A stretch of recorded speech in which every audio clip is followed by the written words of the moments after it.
Hey, how's it going out there, everybody? Hope everybody's having a great day. Coming to you today, talk to you about a weekly recap. Let's get into it. If you don't know what weekly recap is, I go over my numbers as an owner-operator leased to a refrigerated carrier, and I pull 80-20% split with them. I don't talk about my carrier. It really doesn't do me any good to talk about it, because I can only imagine, people would want to start trouble and all this. So I just don't talk about that for my benefit. And I go over the week. I go over everything I did. My weeks are 7 days or less. This particular week I'm talking about right here is going to be a 6-day week.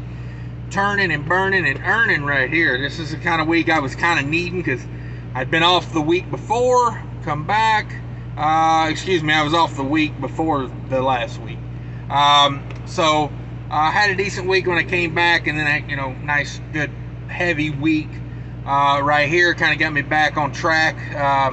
This week is going to be a week from mid-July, so we're getting caught up kind of with that week I took off. It kind of got me ahead a week, so I'm behind about a week now. A week or two is usually where I like to keep it, so right on track there. Before I get going into all of it, I just want to say I don't put these numbers out to brag. I'm not here to impress you with these numbers. These are for informational purposes only. If you make more money than me, God bless you. I'm not mad at you. If you're working that hard as a truck driver, you deserve to make a lot of money, so I ain't mad at that. What else we got going on out here? All the good stuff. All the good stuff. I put it all in here. Good, bad, indifferent. Nothing to hide here. This is the reality of it. I do one of these for every week. I've been doing it for like 2 years now, so maybe more than that now. It seems like it's been forever I've been doing these. So if I had anything to hide, I'd have been called out on it. But now, good weeks, bad weeks, indifferent, it's all in here. Thanks for tuning in, everybody. I appreciate everybody coming by. Be sure to smash that like button for me, if you wouldn't mind. So let's talk about this week. So I like to go Minnesota out and back, home time, rinse and repeat. It's kind of the life, the scenario I've built for myself here, okay? So how this works is I grab a load out of Minnesota, I go out to Virginia, and I've been doing a lot of these loads. They're paying good. They're really tight spaced, so you got to get on with them.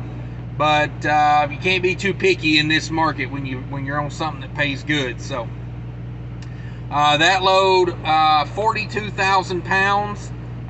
Negative 10 degrees on that load, and all in it's 1,300 miles with my dead ahead, 1,299 miles for $4,400. Not bad to go to Virginia. And then normally whenever I do that run, we come up to Maryland, we grab a load back to Minnesota. We got a standing everyday load that comes out of that area. Well, apparently some things got confused, and somebody else got that load out of Maryland. So it is what it is. They had another load coming out of the same facility, and that one was going back to Missouri. So then they was like, well, from Missouri, we'll go ahead and have you pre-planned back to Minnesota, So I was like, hey, I'm fine with that. Tack on a little extra money for the week. And the load out to Missouri was tight spaced. So, that really helps. And then I got done with the load in Missouri really early in the morning. That unloaded, I think I had like a 4 a.m. appointment or something like that. That was 28 degrees, 15,000 pounds, 1144 all in on the miles on that. And that was paying $2,900. So not bad load there. And then I got unloaded in the morning, and then they found a load that actually loaded in the afternoon. And so I had to, get unloaded, take a 10-hour break, go get loaded in the afternoon. And then that load was an overnight load. I'm not crazy about overnight loads, but when it's paying good and it's what's available, you kind of run it. It is trucking. You don't get to, or I don't get to pick and choose everything I want to do. Unless you're independently wealthy, you don't really get to you don't really get to do what you want to do. Unless you're independently wealthy and you don't try to gain any more wealth, then you're always answering to someone. It's just the facts. It's just how it is. So, It was actually a really good load. I'm glad they grabbed it for me, because not only it got me home like the same day I would have been home if I would have took the Maryland load back to Minnesota, but I tacked on an extra $2,000 for the week, because the load to Missouri paid the same as the load to Minnesota. And then the overnight run from Missouri back up to Minnesota was 33 degrees, 738 all in on the miles on that, and that paid $2,000. Overnight run, weighed 6,000 pounds. So I had to get on with it. I had to run 70 with it, but it was only 6,000 pounds, so I was able to keep my fuel economy up around 8, even running 70. So that was the week. You know, did the triangle, got on with it. You know, Minnesota to Virginia, Maryland to Missouri, Missouri to Minnesota. Bam, that's a triangle. It's a triangle. I don't care how you shape it. That's a triangle. Total gross revenue for the week, $9,300. Come on, that's a good one for this kind of market right now. $7,440 is my cut of that money, my 80%. All in, I did 3,181 miles. Woo, that's a week for me, let me tell you. I do not like 3,000 plus mile weeks. I'm sauced, I don't like it. 215 empty miles, 2966 on the loaded miles. That's 7% deadhead. I got to tell you, my people that work on these loads in the office for me, they're amazing. I don't even look at the load board anymore. They're better at it. They find better things. They got connections that I could never build, because they're booking, you know, they're booking 10, 20 loads a day versus me trying to book one a day. I'm never going to build connections like they got. So I just ride with it. That's $292 all miles, $292. Now you guys that say don't haul for under $3 a mile, I tell you, yeah, sorry, I'm at $292 a mile. Very profitable at that rate, mind you. That's $234 a mile, my 80%, and that is $314 a loaded mile. So not bad, $314 a loaded mile in this market. I'll take it. And you know, the first load being 42,000 pounds, that's no fun. Minnesota to Virginia, you got to pull through a lot of mountains, and you got to keep your speed up, because that's a tight scheduled load. The load coming out of Maryland, it's tight scheduled, but they're typically never more than 15,000. You know, I think I had one that was 18,000 pounds one time. They're typically under 10,000 pounds, so you can get on with those. And then of course the overnight run was 6,000 pounds. I pull that 70 like it ain't nothing. So let's go over to variable cost. Woo-wee, diesel is getting rough these days. If you don't know about Mudflap, check out that link in the pinned comment down there or in the description.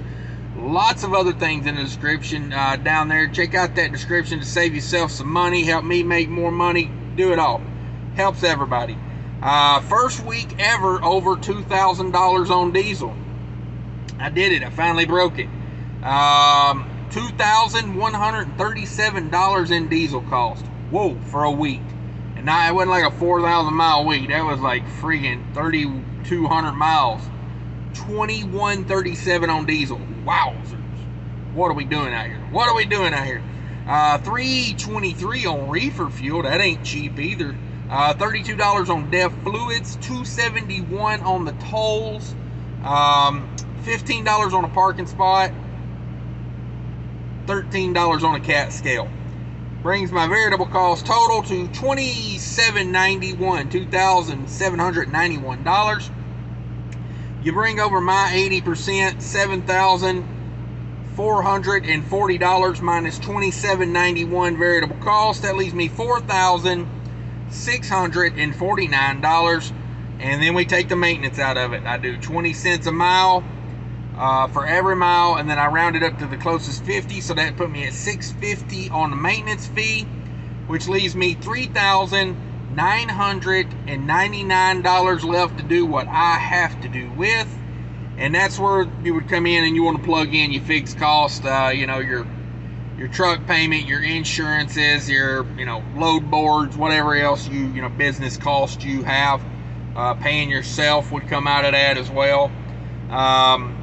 Overall, not a bad week. Boy, was it a stressful week though. With, I mean, like, just tight schedule, you know what I mean? Like, if you like them tight, this was one for you.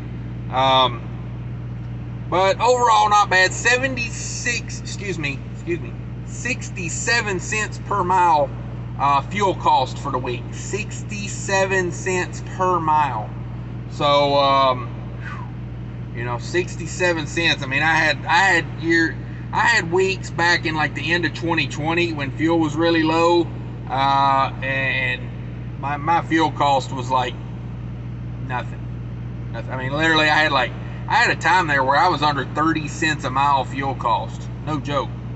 So, yeah, fuel's definitely coming up on us. I feel like we're getting a little relief right now. This week here was probably pretty high on it, but that's it, guys. That's the weekend review. Thanks, everybody, for tuning in. If you've made it this far, be sure to smash the like button for me. If you want to watch more Cash is King, click on some of these other videos that pop up at the end. Be sure to subscribe if you're not a subscriber. Think about it. Come join me for a live show. That's the most fun you can have on the internet with your pants on. Like I say, though, I'm not a stickler. Watch it with your pants off for all I care. You know, be sure to check out that description down below. Thanks, everyone, for watching. Take care of each other out there. And remember, people are more important than trucking. Thanks. You gotta ask yourself, what the hell went on here? I mean, damn, how do you even get to that?